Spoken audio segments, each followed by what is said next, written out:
یہ طالبان کون ہے، کہاں سے آ گئے ہیں؟ کوئی 30 سال پہلے تو ان کا کوئی تذکرہ نہیں تھا۔ ہاں، افغانستان میں طالب علموں کو طالبان کہہ دیا جاتا تھا، اس پہلو سے تو وہ موجود تھے، لیکن طالبان ایک سیاسی یا عسکری قوت کی حیثیت سے کیسے منظر پر آئے، اس کے لیے ذرا سرسری سے آپ کو جائزہ لینا ہوگا افغانستان کی تاریخ کے پچھلے 30-35 سالوں کا۔ افغانستان میں آپ کو معلوم ہے کئی سو سال سے ایک بادشاہی نظام چل رہا تھا، اور اکثر و بیشتر بڑا اطمینان کے ساتھ چل رہا تھا، امن کے ساتھ چل رہا تھا۔ اگرچہ افغانستان کے جو دیہی علاقے تھے ان میں رہنے والوں کی جو اکثریت، عظیم اکثریت ہے، وہ بڑی شدید مذہبی انداز کی تھی، نماز روزہ اور اس پردہ حجاب یہ ان کے کلچر میں شامل ہے۔ یوں سمجھیے کہ یہ مذہب ہونے کا پہلو بعد میں آتا ہے، ان کے کلچر کا جز ہے۔ لیکن یہ ہے کہ جو بڑے شہر تھے، خاص طور پر کابل، وہ پوری طرح ویسٹرنائز ہو چکا تھا بادشاہ کے نام کے تحت۔ جب شاہ ظاہر شاہ آئے تھے ایک دفعہ پاکستان، ان کے ساتھ ان کی بیگم بھی تھی بلکہ، اور وہ سکرٹ پہنے ہوئے تھے، ٹانگیں ان کی ننگی تھی، تو لوگ بڑے حیران ہوئے تھے، افغانستان، افغان بادشاہ کی بیگم جو ہے افغان ملکہ، اس لباس میں۔ لیکن واقعہ یہی ہے کہ کابل جو ہے پورے طور پر ویسٹرنائز تھا، اکثر و بیشتر وہاں بھی جو لوگ نچلے طبقات میں تھے ان کے اندر ظاہر بات ہے کہ مذہب کا وہ جو کلچر ہے ان کا وہ موجود تھا۔ اس کیفیت میں ایک سڈن چینج آئی جب سردار داؤد خان نے تختہ الٹا ظاہر شاہ کا، اور ان کی لیننگز جو ہیں، رجحان جو ہیں، وہ روس کی طرف زیادہ تھے، لیکن یہ کہ وہ کوئی خالص نظریاتی کمیونسٹ نہیں تھے۔ اس کے بعد آپ کو یاد ہوگا یکے بعد دیگرے کئی قتل ہوئے۔ سردار داؤد کو کسی نے قتل کیا، پھر اس کو کسی اور نے قتل کیا، پھر کسی اور نے قتل کیا، اور اس کے بعد آخر میں کیا ہوا کہ روسی فوجیں اور کرمل جو تھا اس کے ساتھ روسی فوجیں آ گئی۔ تو یہ جو ایک تبدیلی ہوئی ہے، اس کے خلاف جو ہے اسلامی قوتوں کی طرف سے ریزنٹمنٹ آئی، اس لیے کہ اگرچہ ان تبدیلیوں کے دوران کمیونزم جو ہے وہ کم سے کم جو شہری علاقے تھے افغانستان کے، اس میں مضبوط قدم جما چکا تھا۔ پارٹیاں دو تھیں، پرچم اور خلق، لیکن ان دونوں کے درمیان فرق وہی تھا جو رشین ریولوشن میں مونشوکس اور بولشوکس کا تھا۔ پارٹیاں دو لیکن نظریہ ایک، کمیونزم ایک، قیادتیں دو جدا، دو پارٹیاں۔ اسی طریقے سے ان کی پارٹیاں دو تھیں، آپس میں ان کا جو ہے پاور سٹرگل بھی جاری تھی، لیکن کمیونزم کے اوپر وہ بالکل جو ہے پورے متفق تھے۔ اب یہاں پاکستان میں اس کا جو رد عمل ہوا اس کو سمجھیے، جو بہت صحیح ہوا۔ ابھی جب کہ وہ ریزسٹنس شروع ہوئی تھی اور روسی فوجیں نہیں آئی تھیں، ابھی گویا کہ ایک لوکل فینومینا تھا، گویا کہ سب کچھ جو ہے وہ افغانستان کے اندر، جس کو میلٹنگ پاٹ کہتے ہیں، اسی کے اندر تھا۔ تو اس وقت بھی ظاہر بات ہے کہ کمیونزم کے خلاف مسلمانوں کے اندر اور مذہبی مزاج کے لوگوں کے اندر ایک رد عمل شروع ہوا، ریزسٹنس شروع ہوا، اور ان میں خاص طور پر کالجوں اور یونیورسٹیوں کے طلباء کا حصہ بہت زیادہ تھا۔ یہ لوگ جو ہیں یا تو جماعت اسلامی کے زیر اثر تھے، اور یا زیادہ تر جو ہے الاخوان المسلمون کے زیر اثر تھے۔ انہی کے لیڈروں میں حکمت یار تھے، گل مدین حکمت یار، انہی میں احمد شاہ مسعود، اور ان دونوں کی بڑی گہری دوستی تھی، بہت گہرے ایک دوسرے کے ساتھ یہ گویا کہ کامریڈز تھے اور ساتھی تھے۔ پھر استاد ربانی، عبدالرسول سیاف، اس قسم کے لوگ، ان لوگوں نے جو ریزسٹنس موومنٹ شروع کی، تو یہاں بھٹو صاحب نے اس وقت بالکل صحیح قدم اٹھایا۔ ان میں سے بعض لوگوں کو دعوت دی، وہ آئے دارالحکومت میں، بھٹو صاحب کے مہمان رہے، ان کی پیٹھ تھپ کی کہ ٹھیک ہے کرو کوشش، اور یقیناً کچھ نہ کچھ جو ہے انہیں مدد بھی دی ہوگی، لیکن یہ کہ اس کے بارے میں مجھے معلوم کچھ نہیں ہے۔ اندازہ ہے کہ جب بلایا ہے، پیٹھ تھپکی ہے، اس لیے کہ ظاہر بات ہے ان کو معلوم تھا یہ کہ اگر جو ہے یہاں پر کمیونزم آ گیا اور خاص طور پر روس اگر قابض ہو گیا تو پھر اس کا اگلا قدم پاکستان ہے۔ گویا کہ وہ جو صدیوں پرانا خواب ہے روسیوں کا، وہ زار کے زمانے کا خواب ہے کہ سائبیرین ریچ جو ہے وہ بہت ہی چاہتا تھا کہ کسی طریقے سے یہ افغانستان اور پاکستان کو رونگتے ہوئے، اور وہ جو ہے بحیرہ عرب، عربین سی اور بحر ہند، انڈین اوشن کے گرم پانیوں تک پہنچ جائے. لہذا افغانستان میں قدم جم گئے تو ظاہر بات ہے کہ اس کے بعد اگلا ہدف جو ہے وہ پاکستان ہوگا. تو یہ صورتحال تھی کہ جس میں بھٹو صاحب نے جو قدم اٹھایا وہ بالکل صحیح تھا. بعد میں جب روسی فوجیں آ گئیں، اب ایک ریزسٹنس شروع ہوئی زبردست. ان میں سب سے پہلی ریزسٹنس جو ہے وہ در حقیقت جو جہاد شروع ہوا ہے وہ جہاد فی سبیل الحریت تھا. اس کی بنیاد مذہبی نہیں تھی بلکہ آزادی تھی.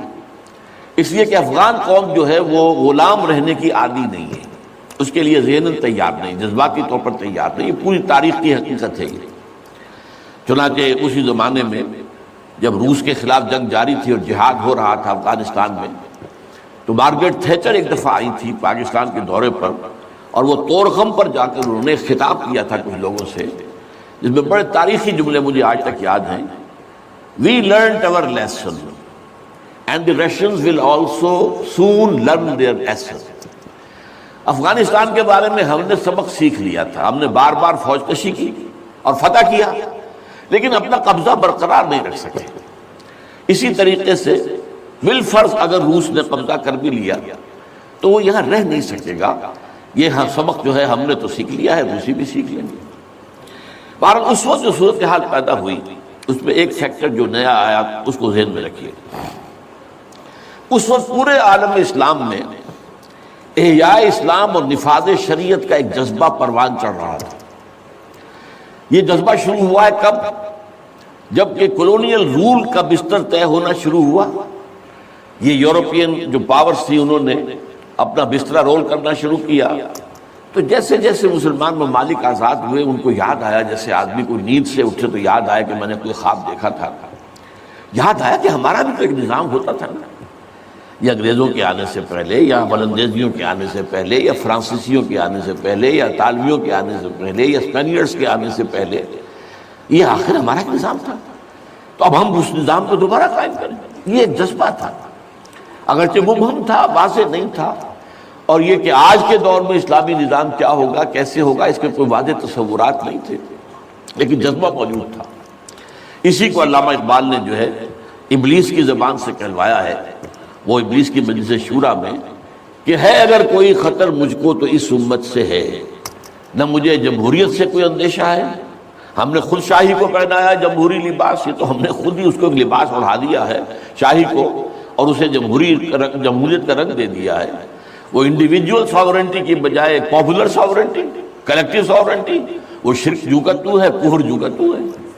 اور نہ مجھے اشتراکیت سے کوئی اندیشہ ہے. کب ڈرا سکتے ہیں مجھ کو اشتراکی کوچہ گر؟ ہاں ہے اگر کوئی خطر مجھ کو تو اس امت سے ہے جس کی خاکستر میں ہے اب تک شرار آرزو.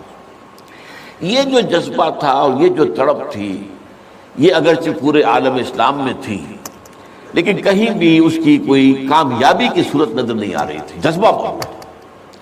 اس وقت ایسا ہوا کہ جہاد افغانستان کو ایک تو اس جذبے نے سپورٹ کیا، اور یہ جذبہ کھنچ کر آیا کہ شاید ہاں افغانستان کے اندر اب یہ کام عملاً ہو جائے گا. اس لیے پوری دنیا سے لوگ آئے، والنٹیئرز آئے، انہوں نے جانیں دی، انہوں نے وہاں پر محنتیں کی.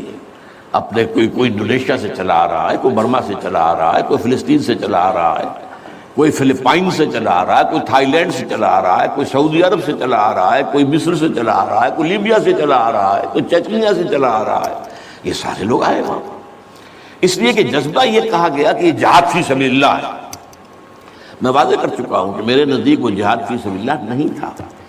جہاد فی سبیل اللہ کی جو شرائط ہیں وہ یہ ہے کہ پہلے دعوت اور اس میں اتمام حجت، پھر جو دعوت کو قبول کرے انہیں منظم کرنا، ڈسپلن آرگنائزیشن میں لانا، ایک امیر کے تابع ہونا اس سے بیعت کر کے، اور پھر یہ کہ ان کی تربیت، ان کا تزکیہ یہ ہو کہ دل میں سوائے اللہ کی رضا کے کوئی اور جذبہ باقی نہ رہ جائے.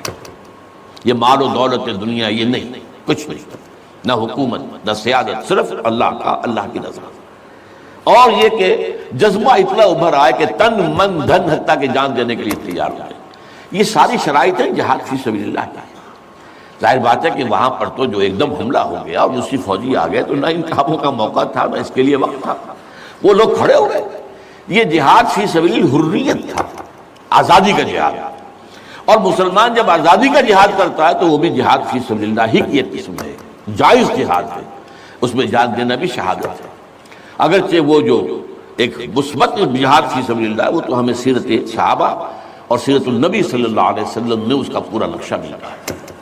بہرحال ایک تو یہ کہ وہ کشش ان کو کھینچ کر لائی، دوسری طرف امریکہ نے وہ یہ چاہتا تھا کہ اسے نظر آ گیا کہ روس سے ایک تو جو بڑا پرانا اکاؤنٹ ہے، یعنی یہ کہ جو ویتنام میں روسیوں کے ہاتھوں شکست کھائی تھی امریکہ نے اور بھاگا تھا وہاں سے، تو گویا کہ اس کا بدلہ لینے کا یہ سنہرا وقت آ گیا ہے، اس سے بھرپور فائدہ اٹھایا جائے، اور یہ کہ اگر ہو سکے تو شاید اس حد تک بھی ان کے خیال میں ہو کہ یو ایس ایس آر کو ختم کر دیا جائے۔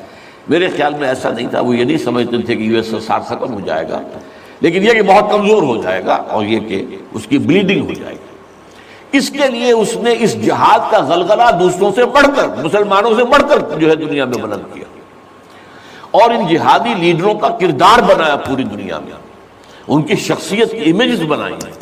احمد شاہ مسعود کو دی لائن آف پنشیر پوری دنیا کے اندر اس کے بارے میں جو ہے وہ دھاک بٹھائی گئی، تاکہ یہ لوگ زیادہ سے زیادہ لوگ آ جائیں، والنٹیئر مل جائیں۔ ہمارا آدمی تو کوئی نہیں مرے گا، ہم تو پیسے دیں گے اور ہتھیار دیں گے، مریں گے یہ مسلمان مریں گے، چاہے وہ افغان ہیں چاہے باہر سے آنے والے ہیں۔ تو وہ جو غلغلہ جہاد کا تھا، اور اس میں گویا کہ ایک طرح سے امریکہ کے اس ایجنڈے کو نہ جانتے ہوئے نہ سمجھتے ہوئے گویا کہ لا علمی میں جو تقویت پہنچائی وہ ایسے لیڈروں نے جن میں بن لادن بھی ہیں، وہ جہاد کے لیے لوگوں کو کھینچ کھینچ کر علم باری سے لے کر آئے، ان میں عبداللہ ابن عزام بھی تھے شہید رحمۃ اللہ علیہ، انہی میں عمر عبد الرحمن ہے جس وقت امریکہ کی جیل میں پڑے ہوئے۔ یہ سب لوگ کیا تھے؟ جہاد کے نام پر دنیا سے لوگوں کو لے کر آ رہے تھے، اور اس میں گویا کہ نہ جانتے ہوئے ان نوئنگلی وہ امریکہ کے اعلی کار بن گئے تھے۔ بہرحال اس میں نتیجہ جو نکلا، مجاہدین جب مجاہدین کو فتح ہو گئی، ظاہر بات ہے اس میں دونوں فیکٹرز ان میں رکھیے، صرف مجاہدین کی سرفروشی اور جاں فشانی نہیں، امریکہ کے ہتھیار نے یقیناً اس میں ایک بڑا ڈیسائسو رول پلے کیا، خصوصاً تازہ ترین ہتھیار اسٹنگر میزائل جسے دنیا جانتی نہیں تھی وہ دے دیا، اور اصل میں جو روسی فوج جو ہے دل برداشتہ ہو کر بھاگی ہے اس میں اسٹنگر میزائل کا بہت بڑا دخل تھا، کیونکہ ان کا سب سے بڑا ہتھیار تھا جو وہ گن شپ ہیلی کاپٹرز لے کر آتے تھے، اور وہ ظاہر بات ہے جہاں پہاڑوں کے اوپر بھی مورچے لگائے ہوئے تھے وہاں ظاہر بات ہے ٹینک تو نہیں پہنچ سکتے تھے، کوئی اور بمباری وہاں کرنا مشکل تھی، تو یہ گن شپ بڑے جہازوں سے بہت نیچے آ کر بمباری بھی ممکن نہیں تھی، تو گن شپ ہیلی کاپٹر سے جو بمباری وہ کرتے تھے، فائرنگ کرتے تھے، وہ ان کا سب سے بڑا ہتھیار تھا، اور اس کو بالکل ختم کر کے رکھ دیا اسٹنگر میزائل، کہ میزائل آپ نے داغا ہے تو وہ یہ نہیں ہے کہ ہدف سے اگر نہ لگے ہدف پر تو ادھر ادھر ہو جائے گا، نہیں، جدھر وہ ہدف جائے گا اس کا پیچھا کرے گا، اس کے پیچھے پیچھے جائے گا، جدھر وہ مڑے گا ادھر وہ مڑ جائے گا، دور کفر ہے سودار، جیسے وہ کفر جو ہے جو رخ موڑ لے تم بھی رخ موڑ لو، اور وہ تباہ کر دیتا تھا گن شپ۔ تو یہ بہرحال جو بھی شکست ہوئی روس کو اور وہاں سے وہ چلا گیا، تو اس کے بعد امریکہ بھی فوری طور پر وہاں سے غائب ہو گیا۔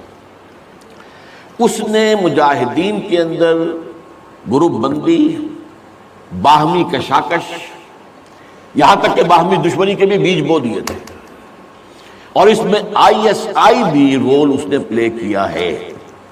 آئی ایس آئی یہ چاہتی تھی کہ یہاں کوئی ایک مضبوط ایسی حکومت نہ بن جائے کہ جس کو جو ہمارے پھر کنٹرول میں نہ رہے، لہذا آئی ایس آئی والوں کا جو بھی رول ہوگا نیتی سے پاکستان کے لیے، لیکن یہ مجھ سے ایک مجاہدین لیڈرز میں سے ایک صاحب نے خود کہا کہ ہمیں لڑوایا آئی ایس آئی نے، میں نہیں کہہ سکتا کتنی اس میں درستی ہے اور کتنی غلطی ہے، لیکن امریکہ نے یہ کیا کہ لڑا کر ان کو بجائے اس کے کہ کوئی حکومت وہاں قائم کرواتا اور آرام کے ساتھ وہاں سے رخصت ہوتا، اس حکومت کو مستحکم کر کے، جیسے کہ وہ اپنا سر توڑ زور لگا رہا ہے عراق کے اندر کہ یہاں کوئی حکومت جو ہے وہ قائم ہو جائے، مستحکم ہو جائے، پھر یہاں سے ہم رفتہ رفتہ نکلے، وہ فوراً بھاگے آپس میں وہ جو ہے دشمنی کے بیج بو کر۔ نتیجہ کیا نکلا؟ وہ جہاد فی سبیل اللہ فساد فی سبیل اللہ بدل گیا۔ وہ تباہی آئی ہے افغانستان پر جو پہلے نہیں آئی تھی، روسیوں کے ہاتھوں نہیں آئی تھی، خاص طور پر کابل میں اصل تباہی و بربادی جو خانہ جنگی سے آئی ہے۔ اور اس کا ایک اور نتیجہ یہ نکلا کہ مختلف علاقوں میں وار لارڈز نے اپنی چھوٹی چھوٹی حکومتیں ریاستیں قائم کر لی۔ وار لارڈز، ہتھیار ان کے پاس ہیں، اور وہ ہتھیار جو ہیں اس جنگ کے اندر امریکہ کے دیے ہوئے ان کے پاس بہت کافی جو ہے ابھی موجود تھے، ان کا اسلحہ خانہ تھا، تو اپنے علاقے معین